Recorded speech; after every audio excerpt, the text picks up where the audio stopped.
Hi everybody, Steve here from the Wilderness Carry Initiative. Just like to start by wishing you all a Merry Christmas, a little late I know, and also a Happy New Year. I hope it's been a great year for you, and I hope that 2015 is a fabulous year, one of the best years you've had. I just want to address one of the things that is communicated quite a bit within the group, and that is what caliber you would use. There's been a lot of caliber discussion, caliber debate. And I'd like to separate the discussion, if I could, into two categories. One category is the most important category, and that is what the law will permit. And to be very clear on that, that may be different from province to province to province based on a CFO's determination of what caliber is best used and why in that specific area. In BC, in Alberta, 44 Magnum if you're going to run into grizzly bears, and on up. May be the case. Let me be very clear and quick to say this. We are not arguing for calibers. We are arguing for the right, the equal right to have access to authorization to carry for wilderness protection permits. If that means that we have to carry a 44 mag, and that means that some people have to use lighter loads than others, so be it. That's the way it's going to have to be. Full stop. We can get into what I call the theoretical arguments. What calibers will work? Again, that's a completely separate issue and maybe a completely irrelevant issue. It is an issue that we're not fighting for. We're not fighting for what calibers could work.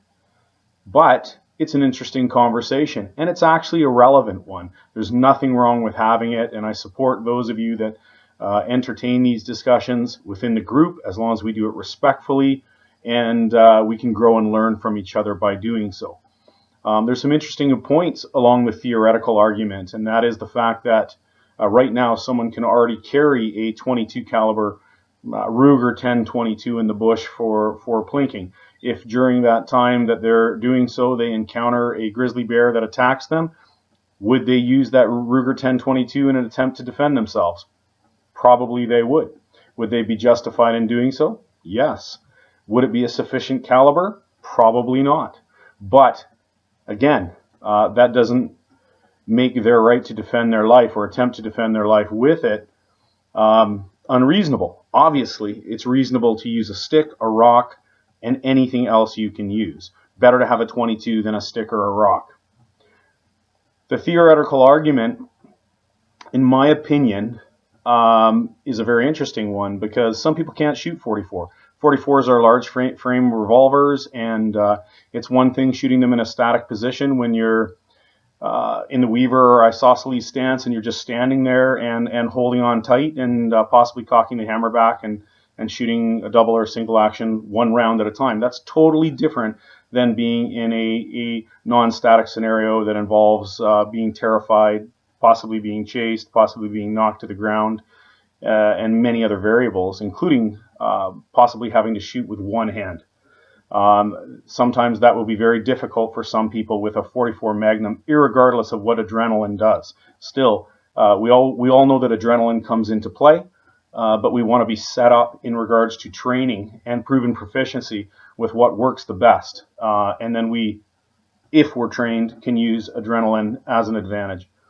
Anyways, to conclude, realize that the Canadian Wilderness Protection Association is advocating for and fighting for equal rights in regards to authorizations to carry for wilderness protection. We want to get in on what's already going on, and we want it to be given equally to all people who have the proper licenses and pass the proper proficiency exams. That is what we're going after in a nutshell.